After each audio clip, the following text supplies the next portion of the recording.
Salut à tous, on se retrouve pour l'épisode 3513 du Zap Image. On commence aujourd'hui en ce mardi 16 décembre avec des anniversaires. Et on commence par exemple avec Wilfried Ndidi, donc le milieu défensif du Beşiktaş. Il fête aujourd'hui ses 29 ans, ce joueur qui a longtemps joué du côté de la Première Ligue et surtout du côté d'Everton. Bon anniversaire à lui, on peut voir par exemple aussi que Sergio Reguilón, l'arrière gauche à l'époque du côté de Tottenham, il fête aujourd'hui ses 29 ans. Et on peut voir actuellement il est sans club, mais non les gars, ça il a retrouvé une équipe et tiens, vu que c'est l'anniversaire de Reguilón, et ben c'est officiel, ce joueur les gars rejoint librement l'Inter Miami où il était sans équipe depuis le 30 juin dernier, depuis la fin de son contrat avec l'équipe de Tottenham. Donc c'est officiel, il rejoint cette équipe de l'Inter Miami pour la nouvelle saison qui commencera en février prochain pour cette équipe qui vient de remporter la MLS. Donc voilà, des nouvelles de Reguilón. On continue, on va parler maintenant de ce qui s'est passé hier soir. Niveau résultat, on prend la direction de la Première Ligue. Et il y avait une rencontre Manchester United contre Bournemouth. Un match complètement fou, 4-4, 8 buts dans la rencontre. Donc les buteurs, je sais pas, tiens, côté Manchester United, Amad Diallo, Casemiro, Bruno Fernandes, magnifique coup franc, pleine lucarne, un but de Matheus Cunha. Contre un but de Semenyo, Evan Nilsson, Tavernier et Junior Kroupi, tiens, l'ancien joueur qui évoluait du côté de Lorient à l'époque. Donc voilà, 4-4, un match fou bien sûr. Donc un scénario totalement fou, il y avait 2-1 pour Manchester United à la mi-temps. Donc voilà, c'était bien parti. Donc déjà, 7 minutes. À la reprise de la deuxième période, Bournemouth menait 3-2. Ils avaient déjà remarqué 2 nouveaux buts. Ensuite, il y a eu 4-3 pour Manchester United. Et Bournemouth a su égaliser en toute fin de rencontre. Voilà, donc ça a été un match totalement spectaculaire. Tiens, on va parler de Bruno Fernandes. Magnifique but, les gars, coup franc. C'est parti en pleine lucarne. Le gardien n'a rien pu faire cette saison. C'est quand même 5 buts inscrits et 7 passes décisives. Il est meilleur passeur du côté du championnat de Première Ligue. Donc magnifique saison de nouveau, bien sûr, pour le milieu portugais.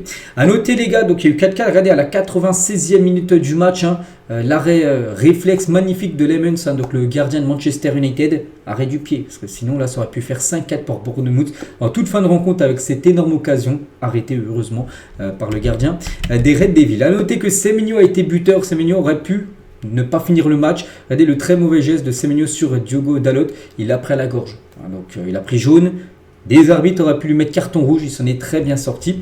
L'attaquant ghanéen qui joue peut-être l'un de ses derniers matchs à Bournemouth parce que c'est un joueur qui pourrait potentiellement partir en janvier prochain dans une autre équipe certainement anglaise. Du coup, le classement avec ce match nul entre Manchester United et l'équipe de Bournemouth. Donc Manchester du coup reste à la 6e position, c'est dommage, ils auraient pu revenir sur Chelsea, ils auraient pris 2 points de plus et Bournemouth sont actuellement à la 13e position de cette Première Ligue. Donc c'était la 16e journée, sur 38 bien sûr du côté de l'APL. Du côté de l'Italie, il y avait également une rencontre de Serie A hier, l'AS Roma contre l'équipe de Como et c'est l'AS Roma qui s'est imposé 1-0 grâce à Wesley qui a été en plus l'homme du match. Donc c'est le seul buteur de cette rencontre. À noter que lors de ce match, côté Como, donc Hassan Diao, donc le joueur sénégalais, est sorti sur blessure en s'écroulant après un sprint. Il a couru, il a ressenti une pointe, ça c'est pas bon, une pointe musculaire les gars, 5 jours du début de la CAN, musculaire, on sait que ça prend beaucoup de semaines à se remettre. Voilà, ça c'est une catastrophe pour le joueur et pour le Sénégal parce qu'il y a de fortes chances, aujourd'hui il va passer des tests. Mais voilà, si c'est aux ischio-jambiers, il y a de fortes chances qu'il soit forfait pour la CAN. Donc ça sent vraiment pas bon pour la CAN avec le Sénégal dans quelques jours bien sûr. Et le coach Fabregas, les gars, est victime d'un harcèlement sur son compte Instagram avec plusieurs insultes dont certains racistes de la part des Sénégalais. Il est reproché au coach de Como d'être responsable de la blessure d'Hassan Diallo, de l'avoir fait jouer en gros ce match-là parce qu'il aurait pu être exempté du match pour être en forme bien sûr pour le match. Donc il a pris le risque de le faire jouer, de le mettre titulaire et il s'est blessé. Bon après c'est le fait de pas de chance bien sûr. Donc voilà, concernant bien sûr ce qui s'est passé hier en Italie. Et du coup tous les résultats de cette 15e journée, c'était le dernier match bien sûr sur AS Roma 1-0 contre Como. Du coup, le classement, donc l'AS Roma avec cette victoire remonte à la 4e position de ce championnat et Como, actuellement 7e de ce championnat italien. Du côté de l'Espagne, il y avait également une journée, enfin un match hier, parce que la journée s'est jouée depuis vendredi dernier. Donc c'était le Rayo Vallecano contre le Real Betis hier soir lundi, 0-0. Pas de but lors de cette rencontre. À noter les victoires du Real Madrid, la victoire du FC Barcelone, la victoire de l'Atlético Madrid. Voilà, les gros ont gagné lors de cette 16e journée du côté du championnat espagnol et le classement du coup bouge pas. Le Barça reste toujours en tête devant le Real Madrid. Villarreal qui a 2 matchs en retard. À noter que s'ils gagnent leurs 2 matchs en retard, ils passeront devant le Real. Ils seront à 2 points du Barça. Et l'Atlético à la 4e position. Du côté de la Ligue 2, il y avait une rencontre hier. C'est l'équipe de Troyes, actuellement leader. Ils jouaient du côté de Boulogne. Ils ont fait une très bonne opération, l'équipe de l'Estac de Troyes, en s'imposant 2-1. C'était la 17e journée du côté de la Ligue 2. On peut voir les statistiques de la partie. Donc victoire importante. Donc 2 tirs cadrés, 2 buts pour Troyes. Ils ont été efficaces, les attaquants. Il y a eu seulement un arrêt d'un gardien. Donc c'est un arrêt du gardien troyen. Parce qu'il y a eu 2 tirs cadrés de Boulogne. Donc un but marqué. Donc voilà, les gardiens n'ont pas été super très bons hier lors de ce match. Bon bref, c'est Troyes qui s'est imposé. Et Troyes, les gars, du coup, prend 5 points d'avance sur l'AS Saint-Etienne. Voilà, Saint-Etienne c'est 30 points et Troyes du coup 35 points. N'oubliez pas, c'est les 2 premiers qui montent directement et le 3e, 4e et 5e joueront un système de barrage pour monter en Ligue 1.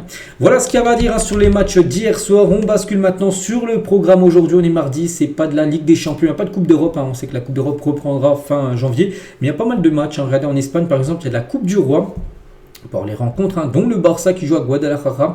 Ce soir 21h, c'est l'entrée en liste bien sûr du FC Barcelone. Dans cette compétition, ils sont champions, mais pas que c'est eux qui avaient gagné la dernière Coupe du Roi, saison dernière en battant le Real Madrid en finale. Donc Guadalajara, les gars, c'est une petite équipe, c'est une équipe de Détroit espagnol. On pense qu'Hansi Flick va faire tourner bien sûr pour ce match. Attention piège, parce qu'à tout moment, voilà, c'est la coupe, on sait qu'il peut y avoir des surprises. Et également de l'EFL Cup, de la Coupe de la Ligue anglaise, avec Chelsea, les gars, qui joue contre Cardiff ce soir. Il y aura également de la Coupe du Roi demain avec le Real Madrid par exemple qui jouera, ou même d'autres équipes anglaises qui joueront également de la Coupe de la Ligue. Donc voilà déjà le programme aujourd'hui en ce 16 décembre. Du côté du trophée The Best, parce qu'aujourd'hui cérémonie des trophées The Best, donc tout à l'heure je crois que c'est à 18h, cérémonie on connaîtra le grand vainqueur du trophée The Best et Dembélé le grand favori pour remporter le trophée The Best aujourd'hui. Donc voilà, après c'est pas systématique quand tu gagnes le Ballon d'Or que tu gagnes le trophée The Best. La preuve qu'il y a avec Rodri qui a gagné le Ballon d'Or un coup il y a 1 ou 2 ans et c'était Vini Junior qui avait remporté le trophée The Best. Donc là après Dembélé pourrait faire coup d'oubli. Il a déjà gagné le Ballon d'Or, c'est déjà validé et le trophée The Best devrait être aussi remporté aujourd'hui. Et à noter les gars sur cette cérémonie du trophée The Best, à noter qu'il y aura une équipe qui va être dévoilée. Et voici en gros les joueurs qui peuvent prétendre bien sûr parmi les attaquants. Donc parmi tous ces attaquants là, donc 3 attaquants seront dans le dispositif qui sera certainement un 4-3-3. Donc il y aura 3 attaquants là choisis par rapport aux meilleurs joueurs, enfin meilleurs attaquants de l'année 2025. On pense bien sûr à Dembélé qui pourrait être dedans. Après voilà, bien sûr les Parisiens, Doué ou même Kvaratskhelia mériteraient aussi d'être dedans. Après peut-être Rafinha sera dedans aussi, on verra. Tout à l'heure ce sera quoi l'équipe voilà, l'équipe complète. Donc les attaquants il y a ça, les milieux de terrain, donc voilà, on pense que des Parisiens pourraient être dedans, Vitinha et Ruiz pourraient être présents dedans. N'oubliez pas qu'il y a seulement 11 joueurs parmi toutes ces grilles là qui seront bien sûr sélectionnés. Donc les défenseurs, donc là on pense à Nuno Mendes ou même Hakimi, même Pacho, les gars ils mériteraient d'être dedans, même Marquinhos, mais bon il n'y aura pas que des Parisiens bien sûr dans cette équipe type, mais voilà tous les défenseurs qui peuvent prétendre être dedans. Et parmi les 22 gardiens nommés pour le 11 best de l'année, donc voilà, bon pour moi le grand favori reste Donnarumma par rapport à la saison, enfin l'année 2025 bien sûr qui vient de réaliser. Je vous montrerai bien sûr l'équipe finale, bien sûr demain. On continue les gars, on va parler du Paris Saint-Germain. Donc le PSG joue demain, vous savez, voilà le match contre Flamengo, c'est de la finale de la Coupe intercontinentale. Et à noter que Marquinhos et Dembélé de retour à l'entraînement, ils avaient été forfaits lors du dernier match. Donc absent face à Metz, les 2 cadres du PSG ont participé donc hier lundi à l'entraînement à Doha au Qatar où se déroulera bien sûr cette rencontre demain. Donc néanmoins leur présence face à Flamengo en finale de Coupe intercontinentale n'est pas encore assurée parce que voilà, ils sont pas 100%. Donc Dembélé les gars devrait pas être titulaire.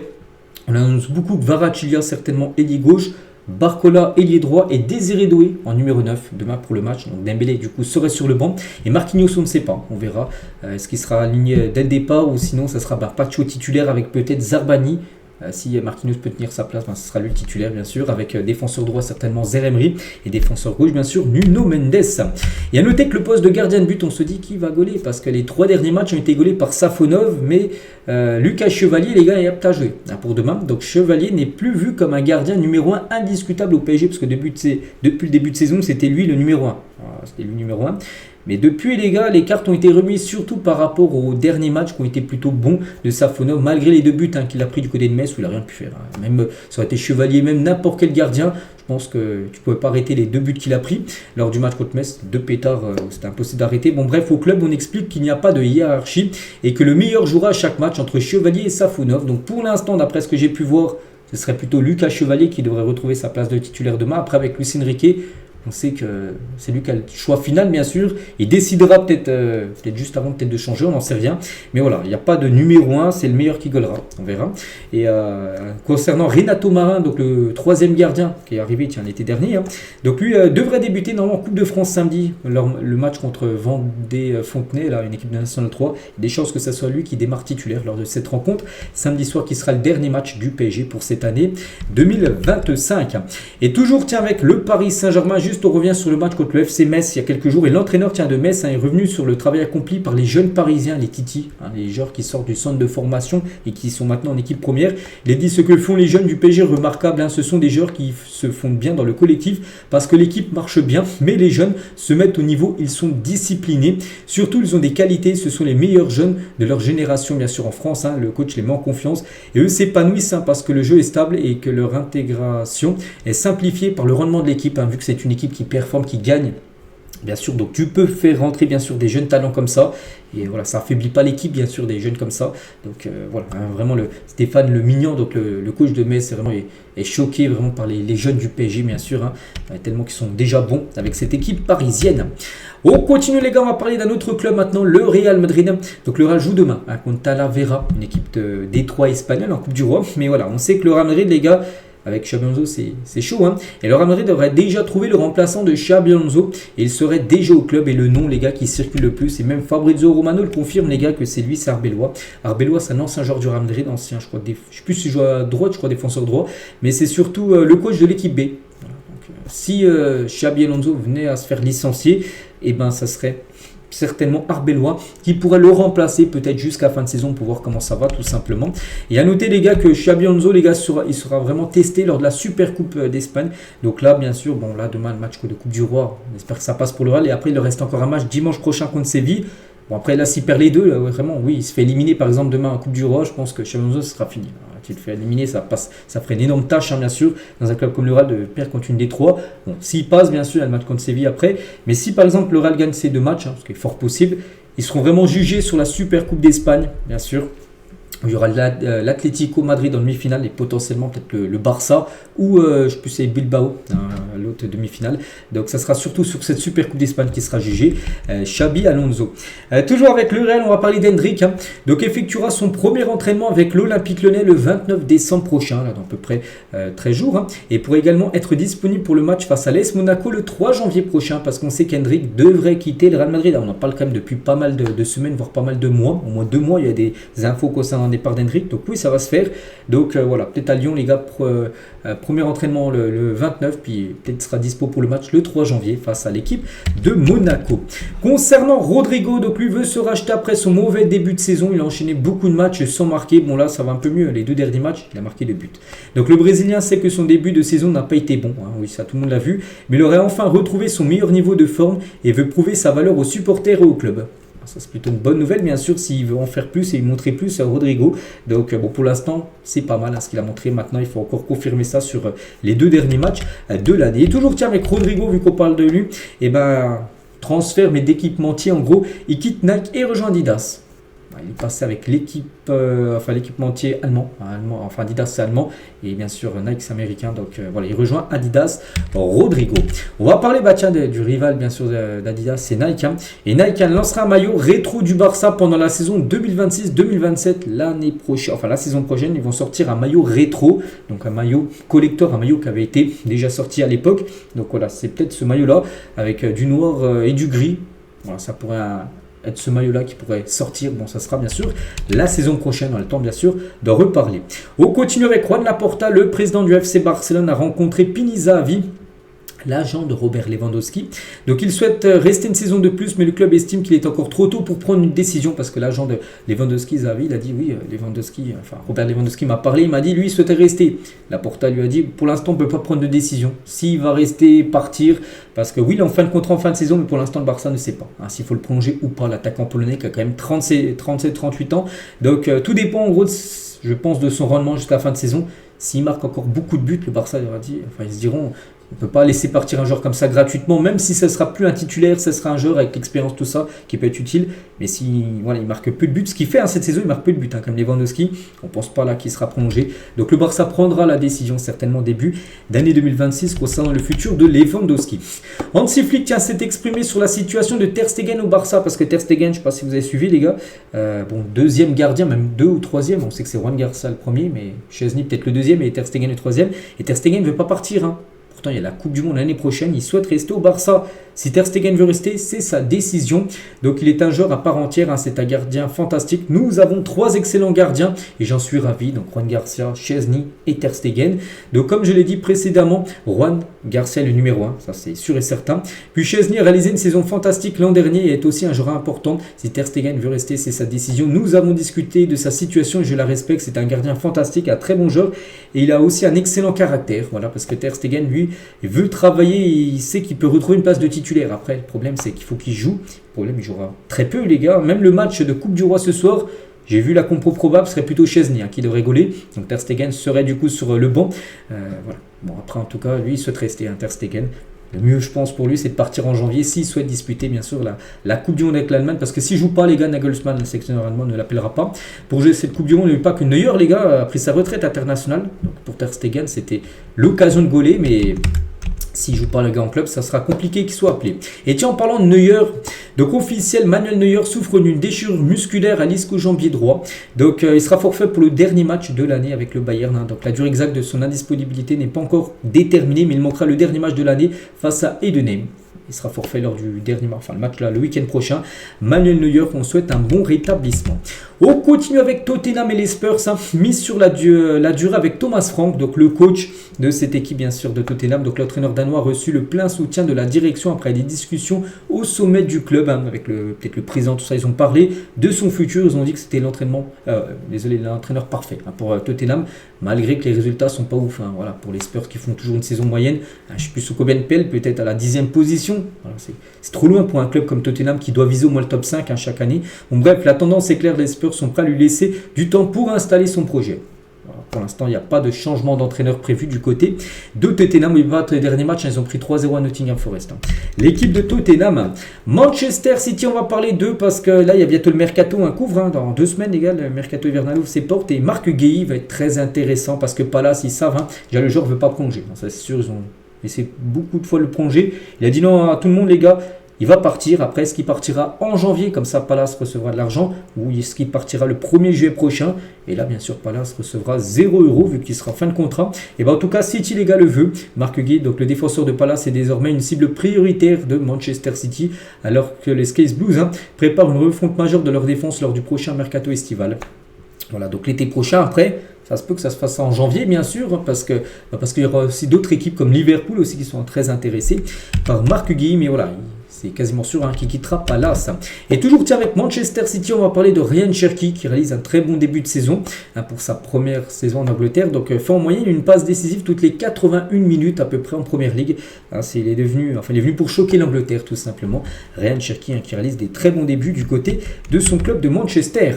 On continue les gars avec Liverpool, on va parler de Mohamed Salah et Darren Stanton, donc un expert en langage corporel, a analysé le comportement de Salah après le match contre Brighton. Il a dit honnêtement, je ne pense pas qu'on le reverra. C'est quelqu'un qui sait, qui regarde quelqu'un et par rapport à sa gestuelle, tout ça, il sait en gros ce que cette personne pense en gros. Il a dit, il semblait très ému à la fin du match contre Brighton. C'était peut-être son dernier match en Anfield. C'était presque comme ses adieux. Honnêtement, je ne pense pas qu'on le reverra jouer du côté de Liverpool parce que là, Salah part bien sûr en Égypte, au Maroc pour aller disputer la CAN avec l'Égypte. Donc il avait les larmes aux yeux en applaudissant avec la foule. Alors je pense que c'était son chant du signe, ses adieux. Voilà. Bon, après, pour l'instant, Salah n'a rien dit, bien sûr, même s'il a laissé un petit peu sur quelques interviews qu'il a pu faire, qui pourraient potentiellement partir. Mais bon, voilà, pour cette personne-là, les gars, il ne reviendra pas à Liverpool. C'est-à-dire qu'il serait transféré en janvier dans une autre équipe. On verra ce qui sera décidé concernant Mohamed Salah. On continue les gars avec Davide Fratesi, donc joueur de l'Inter Milan. Il a dit: quand j'ai vu ma sœur célébrer la victoire de la Juventus Turin en Coupe d'Italie sur le terrain, je l'ai bloqué sur tous les réseaux sociaux pendant 4 jours. N'oubliez pas que la sœur de Davide Fratesi est en couple avec Weston McKennie, donc joueur de la Juventus Turin. Mais pas que lui joue à l'Inter et McKennie joue à la Juve. Donc dès qu'il a vu lui sa sœur en train de célébrer avec McKinney, bon, son copain, il a été dégoûté bien sûr, hein, donc il a bloqué tout simplement sa sœur pendant 4 jours. Regardez, on va parler de Ilan Kebal et Hugo Ekitike. Donc là maintenant je vous parle FC, l'autre joue du côté de Liverpool, et ben les deux étaient il y a quelques années ensemble du côté de Reims. Petite photo du français et du joueur algérien. On continue les gars avec Tomiyasu va s'engager librement à l'Ajax Amsterdam. Fabrizio Romano sort son Here We Go. Vous savez quand il dit ça les gars, le transfert va se faire. Donc ce joueur les gars, il était sans club. Hein. Le latéral japonais n'avait plus de club depuis la fin de son contrat avec Arsenal qui s'est terminé le 30 juin 2025. Là il y a déjà 6 mois. Donc ça il va retrouver une équipe à l'Ajax Amsterdam. Il va s'engager librement. On continue les gars avec Donnarumma. Donc Donnarumma quand il était au PSG à l'époque, hein, bien sûr. Puis un coup, on avait parlé d'une affaire qui s'était fait cambrioler. Hein, ça avait traumatisé, bien sûr, sa femme hein, qui était présente sur les lieux. Lui, je ne crois pas qu'il était là. Et bon, il était quand même aussi choqué. Donc, le jeune homme hein, qui s'était introduit par effraction dans la maison de Donnarumma s'est suicidé en prison. Il s'est pendu. Il avait été exploité par des commanditaires, en gros, des personnes qui lui avaient dit de faire ça, de cambriolage. Donc, voilà, il s'est suicidé. On a cette triste fin concernant l'affaire du cambriolage de Donnarumma. On continue les gars, on va parler de Rémi Cabella et c'est fait pour Cabella du côté du FC Nantes. Il va quitter l'Olympiakos et rejoindre le FC Nantes 6 mois en prêt. Accord trouvé avec l'Olympiakos hein, pour un prêt de 6 mois jusqu'au 30 juin prochain. On continue avec le Bayern Munich qui veut blinder Cassiano Chiala. Qui est ce joueur? Je sais, j'ai déjà peut-être entendu parler une fois de son nom, mais j'ai certainement jamais vu jouer. On pense si le Bayern, les gars, va augmenter son contrat, tout ça, en augmentant son salaire, c'est que c'est un crack. Hein. Donc le club bavarois est en pourparlers avancé avec le crack de 16 ans pour un nouveau contrat longue durée. Une offre avait déjà été transmise et le Bayern se montre confiant pour repousser l'intérêt des clubs de première ligue qui sont sur ce tout jeune joueur. Donc voilà, il devrait rester prolongé du côté du Bayern Munich.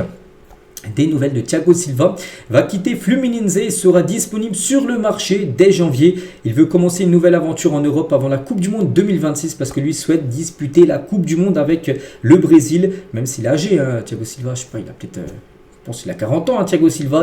Il aimerait bien sûr être appelé pour sa dernière Coupe du Monde et sait qu'il aura peut-être plus de chances d'être appelé s'il joue. Mais bon, Fluminense, les gars, c'est quand même dans le championnat brésilien. Donc, n'oubliez pas qu'il joue au Brésil. Donc, oui, il est quand même médiatisé. Mais c'est qu'en rejoignant une top équipe européenne, et s'il fait 6 bons mois, il pourrait, un peu comme Sergio Ramos aussi, qui a quitté Monterrey pour essayer de revenir en Europe, pour essayer d'être médiatisé et faire 6 bons mois pour être appelé avec l'Espagne. Donc Thiago Silva veut faire la même chose. Et s'il fait 6 bons mois, pourquoi pas. Ancelotti pourrait potentiellement peut-être l'appeler pour la Coupe du Monde. On continue, on va parler de Selmaker. Donc Alexis Selmaker, un joueur de l'AC Milan, prolonge son contrat jusqu'en 2031 du côté de l'équipe milanaise.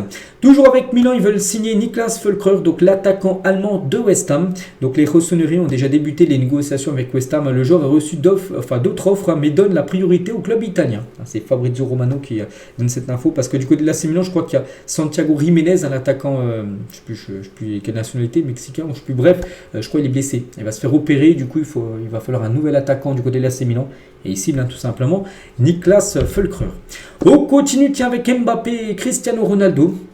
On va juste comparer les deux quand ils ont inscrit leur 70e but au Real. Mbappé l'a inscrit lors du match contre Alaves, où ils ont gagné 2-1, il a marqué un but.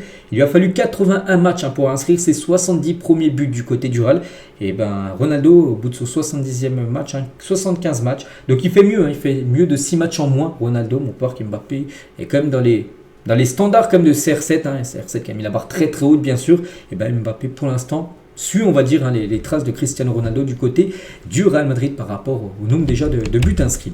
On continue les gars avec la Coupe d'Afrique des Nations. Et tiens, Ibrahim, un supporter du Maroc, est catégorique. C'est la victoire ou rien pour les Lions de l'Atlas à la CAN. Déjà, c'est une équipe bien sûr favorite le Maroc. En plus, c'est au Maroc, mais même...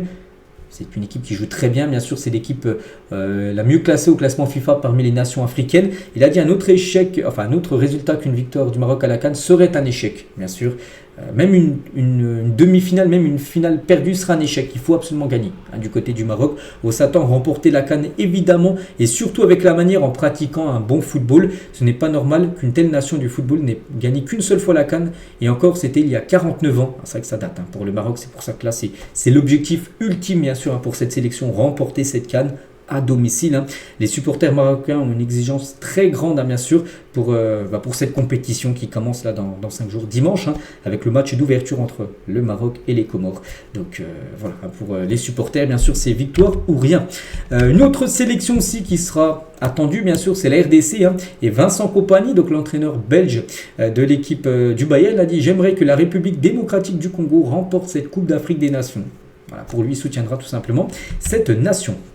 On continue les gars avec Valentin Barco, donc c'est un joueur de Strasbourg, un joueur argentin.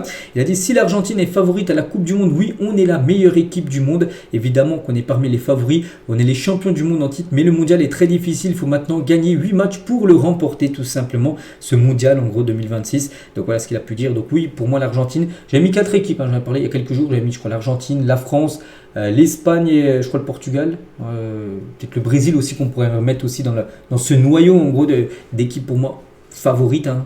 Après bien sûr, voilà, c'est pas toujours les favoris qui remportent les compétitions, mais oui l'Argentine fait partie bien sûr des très gros morceaux pour cette future Coupe du Monde. Et toujours tiens avec Valentin Barco, il a parlé cette fois-ci de son club Strasbourg et de la Ligue 1. Et Barco donne son avis sur la Ligue 1, lui qui est passé par Séville et Brighton, donc il a joué en Ligue 1, il a joué en Première Ligue. Et maintenant, il parle bien sûr du championnat français. Donc, le surnom de Farmer League, hein, voilà, de la Ligue des agriculteurs, comme ils disent en Angleterre, c'est une ligue faible. Hein. Non, pas du tout. Il a dit, hein, ceux qui parlent ainsi du championnat français, je ne pense pas qu'ils aient vu un seul match de Ligue 1. C'est un championnat très compétitif et difficile où les espaces sont très rares. La plupart des matchs se jouent en marquage individuel. Et s'il faut gagner ces duels hein, pour débloquer le jeu, je trouve que c'est un championnat très difficile en Europe. C'est celui qui ressemble le plus à la Première Ligue. Voilà, n'oubliez pas qu'il a joué à Brighton, donc il connaît bien sûr le championnat anglais, donc il dit que c'est un championnat, un très bon championnat, bien sûr ce championnat de Ligue 1. On continue les gars avec Paulo Dybala, donc l'attaquant argentin de l'AS Roma. Il devrait quitter l'AS Roma libre à la fin de saison, il est en fin de contrat, il ne devrait pas être prolongé, il n'est pas prévu que la Roma prolonge à l'Argentin, désormais remplaçant sous Gasperini, un nouveau coach de cette équipe, donc voilà, donc il sera libre l'été prochain. Après il peut aussi potentiellement peut-être partir les gars, peut-être même en janvier, hein. C'est vrai que s'il ne joue pas sous Gasperini, on se dit que il y a la Coupe du Monde, hein, qu'il souhaite certainement disputer avec l'Argentine, bien sûr, Dybala. Donc il devra peut-être avoir du temps de jeu en club pour être sûr d'avoir sa place. Donc voilà, on n'exclut pas un départ peut-être de Dybala dès janvier. Peut-être un départ en prêt, bien sûr, pour être envisagé. On continue avec Brendan Rodgers, c'est ancien entraîneur, par exemple, il a entraîné Liverpool, hein, par exemple. Hein. Bon bref, il va devenir le nouvel entraîneur d'Al-Qadsiya, une équipe en Arabie Saoudite. Donc le technicien nord-irlandais ira prochainement en Arabie Saoudite pour finaliser les discussions et débarquer du côté de cette équipe où évoluait, par exemple, Aubameyang, hein, il y a quelques temps. Yves Bissouma intéresse l'Olympique de Marseille, donc Tottenham ne serait pas contre un départ lors du mercato hivernal. L'OGC Nice serait également intéressé par le milieu malien de cette équipe de Tottenham qui ira disputer bien sûr la Coupe d'Afrique des Nations. Tiens, en parlant de la CAN, on va parler aussi d'Aubameyang, c'est officiel les gars, Aubameyang hein, est forfait pour le premier match du Gabon à la CAN face au Cameroun. Voilà, donc il s'est blessé lors du match contre Monaco. L'attaquant de l'OM est pris en charge par le staff médical de son club après une douleur ressentie face à Monaco lors du match dimanche soir. Donc sa participation au match contre le Mozambique, deuxième match hein, de cette CAN, sera décidée en fonction de l'évolution de sa blessure. Donc déjà le premier match les gars, c'est officiel, il ne sera pas là contre le Cameroun. Deuxième match, on verra hein, contre le Mozambique, est-ce qu'il sera rétabli ou pas. Mais voilà, c'est déjà un coup dur pour sa sélection. Le Gabon et pour Aubameyang bien sûr qui a objectif bien sûr de jouer cette compétition. Toujours tiens du côté de Marseille, bon rien à voir avec Aubameyang mais plutôt deux orbites, tiens, dit clairement ce qu'il pense de Leonardo Balerdi. Donc le défenseur argentin il a dit hein, ça me déplaît de le laisser sur le banc parce que je l'aime beaucoup, ça arrive, il nous a beaucoup donné mais je suis le coach et je dois décider de la composition, je prends mes responsabilités parce que voilà, des fois il est titulaire, des fois il est capitaine puis le match d'après il est remplaçant. C'est vrai que normalement quand tu es capitaine, si tu es apte à jouer, ben voilà, tu joues tout le temps, bien sûr. Hein, voilà, tu es le capitaine, tu es un leader d'équipe. Donc Balerdi, on sait que c'est un peu en dents de scie, bien sûr, ses performances. Donc il dit, c'est lui qui prend les décisions. Hein. Il sait pourquoi il doit passer un palier, faire un pas en avant encore plus grand. Il doit décider s'il veut être un très grand joueur. Il en est capable avec son potentiel ou bien s'il veut rester un grand joueur, mais qui, selon moi, a encore une grande marge de progression avec et sans ballon et du point de vue mental. Voilà ce qu'il a pu dire hein, sur son défenseur, hein, Leonardo Balerdi. Et 2 Orbi s'est exprimé aussi sur les performances actuelles de Rulli, les gars. Le gardien argentin il sauve quand même Marseille beaucoup de fois quand même sur ses derniers matchs. Il rapporte des points visibles. Non, ils sont bien visibles. Mais par exemple, Geronimo, cette année, il fait de très bonnes choses comme l'an dernier. Cependant, sur ses premières relances, je pense qu'il peut encore s'améliorer. Tout comme Naïef Aguerd, Emerson et même les milieux. Voilà en gros ce qu'il a pu dire tout simplement sur le gardien Rudy. On continue avec Lamine Yamal. Il a dit la pire performance de sa carrière. C'était le match face au Portugal. Je crois que c'était la finale de la Ligue des Nations qui s'est jouée, je ne sais plus quand, en juin dernier, je crois. Vous avez perdu, je crois, l'Espagne en finale. Parce qu'il est en face d'un sacré client, Nuno Mendes, les gars, qui avait été exceptionnel lors de ce match. Donc voilà, pour Lamine Yamal, ça a été son pire match de sa carrière.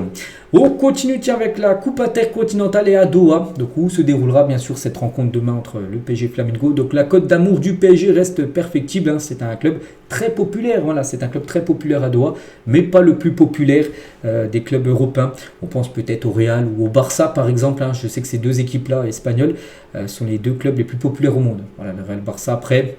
Dans le PSG, peut-être les clubs anglais comme Manchester United, Liverpool, tout ça. Mais voilà, le PSG a quand même une très belle cote du côté de Doha.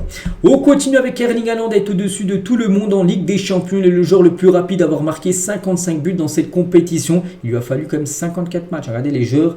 Combien de matchs il a fallu après leur 55e but inscrit. Donc Haaland, il lui a fallu 54 matchs pour inscrire son 55e but en Ligue des Champions. Van Nistelrooy, c'est lui qui avait le record à l'époque. Il lui a fallu 70 matchs pour inscrire ses 55 premiers buts. Par exemple, il y a Messi, 73 matchs pour inscrire ses 55 premiers buts. Et Mbappé, il lui a fallu 83 matchs pour inscrire ses 55 premiers buts du côté, bien sûr, de la Ligue des Champions. Et on finit avec ça aujourd'hui. Donc voilà les gars, ce qu'il y avait à dire. J'espère que ça vous a plu. On se retrouve nous demain mercredi. On parlera bien des résultats sortis du Barça, de Chelsea. On parlera du Real Madrid qui joue demain, du PSG aussi qui joue demain pour cette coupe intercontinentale. Donc voilà, et moi je vous souhaite un très bon mardi et à demain.